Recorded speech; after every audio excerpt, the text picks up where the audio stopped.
Hello YouTube, Sandre here, and today I thought I would treat you with something really good. I'm gonna dig into the alternative hypothesis.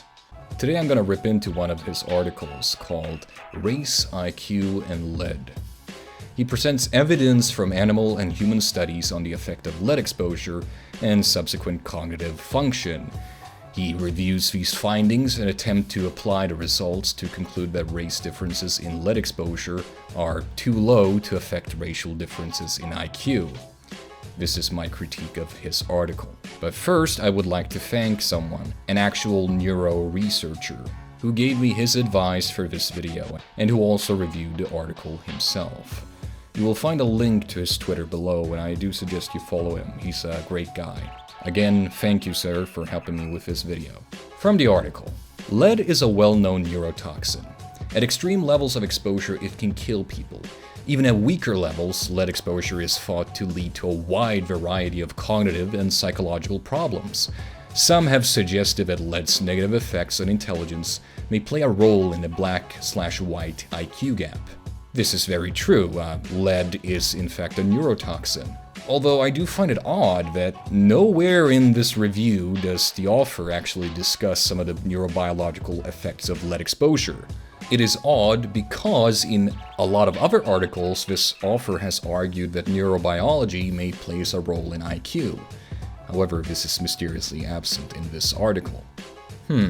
I wonder why. If one would assume that lead affects the same neurobiology, then lead may have a neurobiological relation to the IQ gap. It would be interesting for the author to discuss this. Although he does bring up the idea that, quoting, some suggest lead may play a role in the black/white IQ gap, end of citation, and that the word causal is missing. It kind of irks me that the author addresses the topic as if that is the claim. In this article, I'm going to review the evidence linking lead exposure to poor cognitive functioning, and then show that the degree of racial differences in lead exposure is not nearly large enough to cause any significant difference in IQ. It is quite strange that the author is trying to prove a negative via a literature review without any kind of experiment. A simple experiment would demonstrate the author's claim to be true or false. Rice, in 1985, dosed one group of infant monkeys with lead. Later, when each group's BLL had fallen to 12 milligrams per deciliter or lower, they found that the group exposed to lead in infancy did poorly on cognitive tasks when compared with the controlled group. Now, I have to question whether or not the monkeys really had 12 milligrams per deciliter of concentration. That is abnormally high. I suspect the author is actually referring to micrograms. The reported effect sizes did not differ between cross-sectional and longitudinal studies. However, studies with samples from populations with lower overall BLLs produced larger effect sizes, suggesting that a given absolute increase in BLL will cause more damage among low BLL individuals than among high BLL individuals. In other words, its damage diminishes as your BLL increases.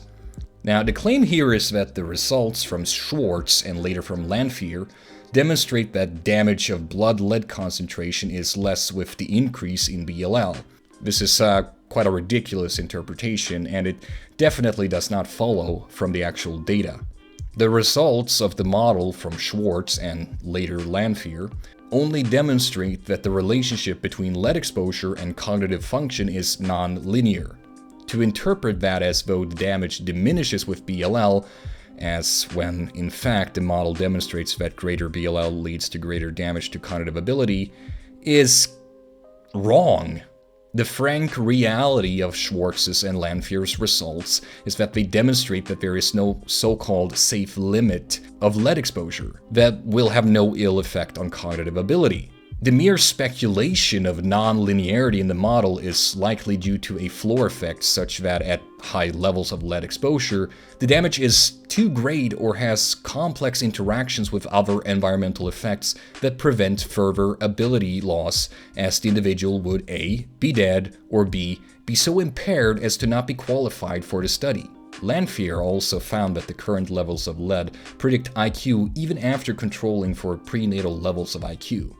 By contrast, prenatal levels of lead does not predict IQ after controlling for current levels of lead.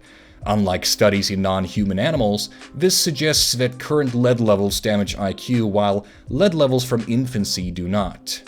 The claim here is that the findings suggest that current lead levels damage IQ while lead levels from infancy do not, which is quite frankly a ridiculous interpretation. They included lead from prenatal blood collection in a subsample of participants, but they also had a measure of concurrent lead. Without the inclusion of the concurrent lead levels, prenatal lead levels were, in fact, very much associated with IQ scores.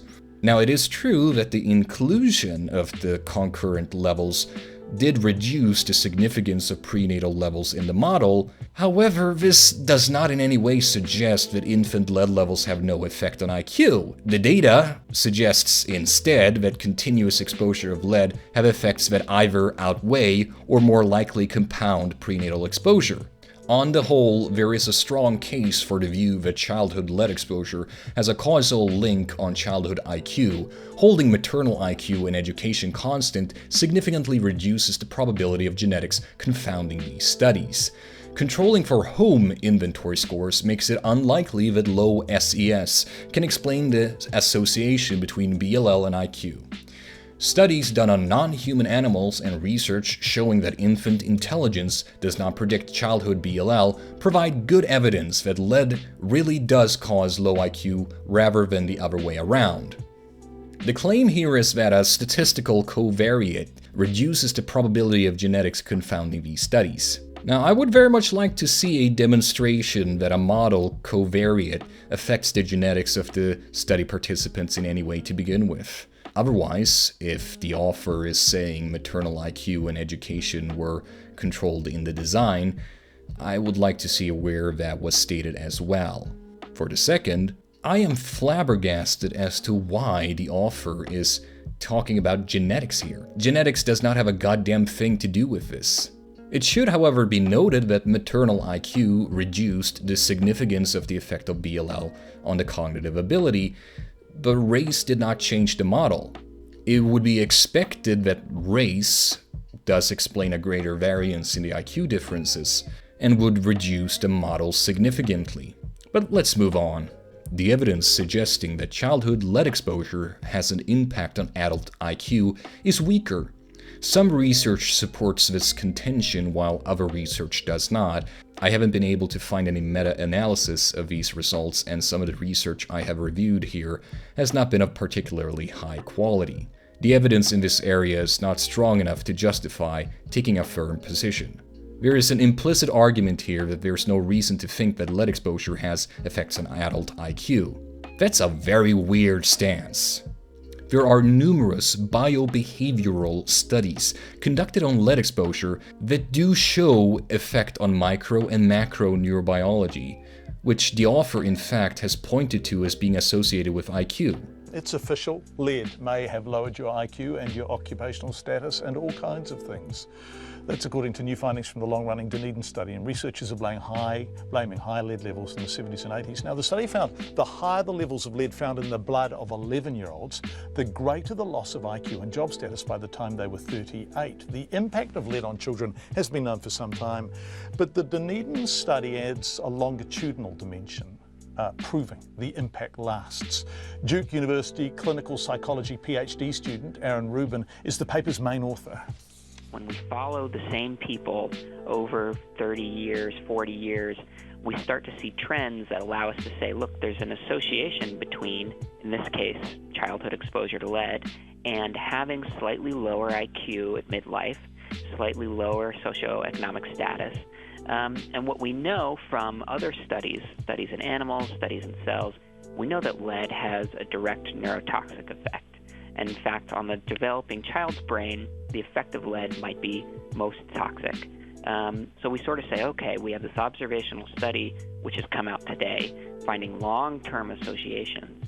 And we know the way lead works in the brain, which is that it harms cognitive development, it harms neuronal growth and cellular signaling, and we think it's very likely that lead is driving the long-term declines in IQ that we reported today. And if that is very likely, where was the lead? In other words, how were the children whose IQs you have been able to measure and follow through their lives most often exposed to lead?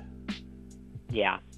So this is a question we've been asking ourselves a lot, partly because we measured lead exposure as in how much did the children have in their bloods. And so we don't know, this child got it from this source and this child got it from another.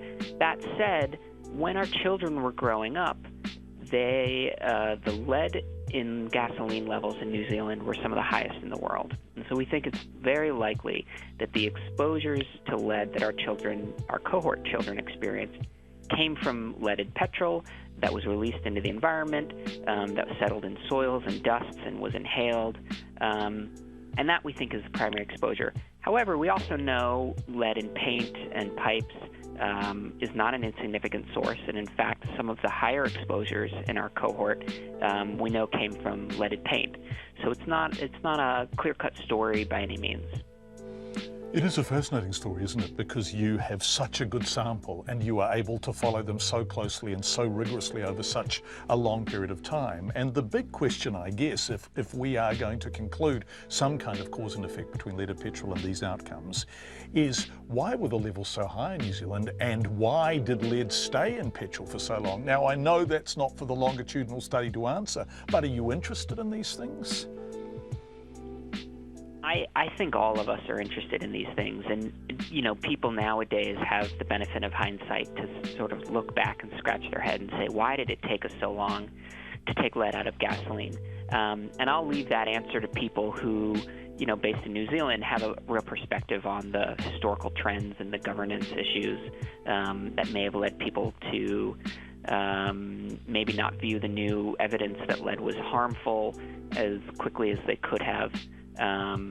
What we do know is that taking lead out of gasoline has led to a huge drop in exposures and then lead in people's bodies. And what our study shows is that the probable long-term implications of lowering lead exposures society-wide will mean better intellectual abilities and better socioeconomic outcomes for the people of New Zealand, not to mention other countries like the US and the UK where we phased lead out of gasoline.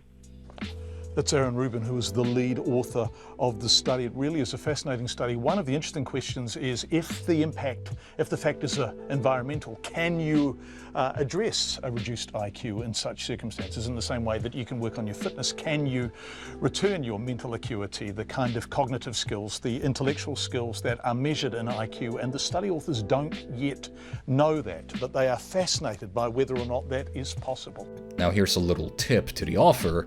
He should either A, adjust his position to be more in line with his actual prior arguments, or alternatively B, readjust his prior arguments to be more in line with this one. More recent data from the CDC shows that in 1999 to 2004, Black children had a mean BLL which was 1 microgram per deciliter higher than white children, and that this BLL gap shrank to 0.9 micrograms per deciliter in samples taken between 2003 and 2006, and to 0.5 micrograms per deciliter in samples taken between 2007 and 2010. Now, why the fuck you would look at lead levels from 2008 to explain adult IQ gaps is beyond me. If you're born in 2008, you should only just now, in this year, 2018, reach adulthood. It would make a whole lot more sense to investigate racial differences in lead from the same time as adults in the previous published IQ differences articles. For example, papers from 1990 to 2010. The timeline here just doesn't make any goddamn sense. Also, the interpretation of the data is incorrect. Now, using combined data from the CDC and Zoe, he goes on to state that in this data there is no significant differences in BLL between race, which is factually incorrect. The data from the CDC that was linked by the author have a demonstrated value between non-Hispanic blacks and whites that is statistically different, at a p lower than 0.01. Now, the supplementary data supplied by Soy also indicate that there's a difference between black and white children at p less than 0.05. Also, data from Prickle demonstrate that there's a difference. This entire article's stance is factually incorrect. The racial differences in exposure are significant, which becomes clear from reading his own sources. In the United States, blacks score about 15 points lower than whites on IQ tests. There is debate about the degree to which this gap is due to environmental and genetic factors. Lead is one environmental factor which is sometimes pointed to in order to explain this gap. Based from the analysis from Lanphier, a 7.6 microgram per deciliter difference in BLL, 2.4 to 10.0, leads to an IQ difference of 3.9 points. The most recent CDC data available suggests that black children have a mean BLL of about 0.5 micrograms per deciliter, higher than whites, which is 6.57%, as large as 7.6 micrograms per deciliter difference. This in turn should have an effect on IQ of about 6.57, as large as negative 3.9 points, which is 0.26 points. One complication is that the effect of lead on IQ may be even stronger at this very low level of BLL, 1.8 versus 1.3, than is indicated by Lanphier's estimate of the effect within the 2.4 to 10.0 micrograms per deciliter range. However, this effect is almost certainly less than 1 IQ point, and this of course is in children. Among adults, there is no racial difference in BLL, and so it can cause no IQ disparity. The effect of the childhood gap in BLL may persist into adulthood, but, as I reviewed above, research on this is far from conclusive or even consistent, and even if it does, it's still going to be an effect of less than 1 point. Oh, my fucking god. This is without a doubt the Achilles heel of this already weak article. Not only is there a lack of citations in here, but it's also quite fascinating that the entire structure of this article changes here. Lanphier's model is yet to be validated against an internal dataset. Despite being drawn from several studies, its validation is still yet unclear. The author also uses current BLLs to argue and compare to previous IQ scores. It's frankly ridiculous. I can use an example which my friend L. Ron Hubbard provided to me when reviewing this article. It's kind of like determining what you ate yesterday based on how hungry you are today. The method just simply doesn't make sense, and it gives non-valid results. I would suggest a far favorable approach of, for instance, to look at BLLs from around when participants were children. Now, without this is a flawed test of a hypothesis. The author also confuses the environmental position in his argument. I can't think of anyone who has made the argument that lead causes a total of 15-point difference between blacks and whites. Rather, from the literature I see on this, it is suggested that the effects of lead may be related to the IQ difference in some way. It could be directly, indirectly, but the environmental position is simply not that lead causes a 15-point gap. However, to seriously expect, knowing what we know from lead and its effects on neurology, that there wouldn't be some kind of IQ gap explained by a higher lead exposure in one group compared to another is frankly silly.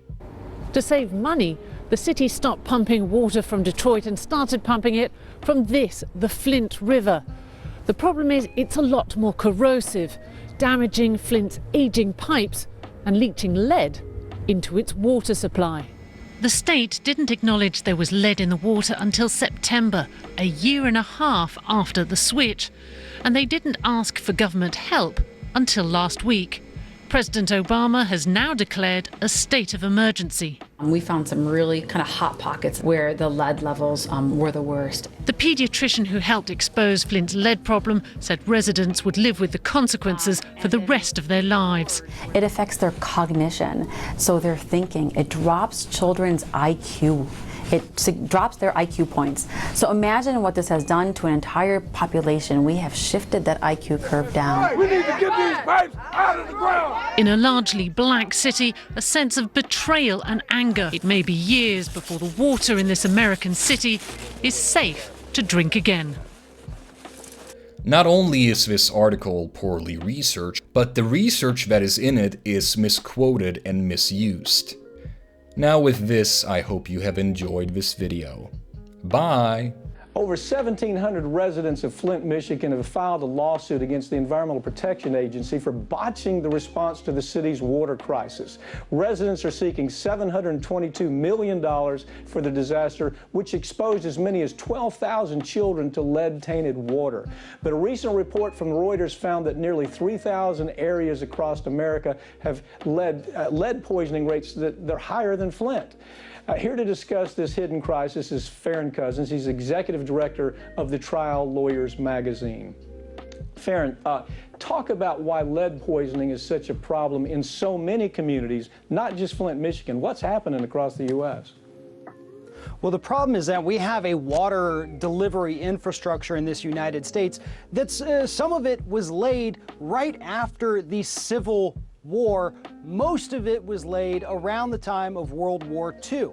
So lead pipes only have a lifespan of about 75 years at best. So they're crumbling, they're delivering lead directly into the water supply. But furthermore, because of the widespread water contamination throughout the country, before it even hits those lead pipes, when other chemicals interact with the lead, it causes the lead to leach out at even higher rates and get into the drinking water across the country. Now, we have essentially no money left for cities and states and the federal government to fund as much repairs are as needed here. So we're living with a water system that is well past its expiration date, and that's why we're seeing so many issues of lead poisoning throughout this country. Let me ask you, how many children are impacted by this, and why is it so dangerous for children in particular to have this exposure to lead at such a young age? What's the issue there? In the city of Flint, Michigan, we're looking at no fewer than 26,000 children. Across the country, 2.5% of children in the United States have higher than acceptable limits of lead within their bodies. And we know from a wealth of research for 100 years what lead poisoning does to children. It impairs cognitive function, it lowers IQ, it creates aggressive behaviors, and these are not temporary side effects. Lead poisoning in adolescence messes with actual brain development. These are things that plague this person for the rest of their lives. Freddie Gray, the man killed in the back of the police car, was part of the lead paint settlement lawsuit. He had been exposed to lead as a child, and that's what caused his aggressive behavior. I mean, so we see what happens in children who grow up with this. It's not something you can grow out of. It's not something you can cure. This is a curse, essentially, that these children will live with for the rest of their lives. 2.5% of the population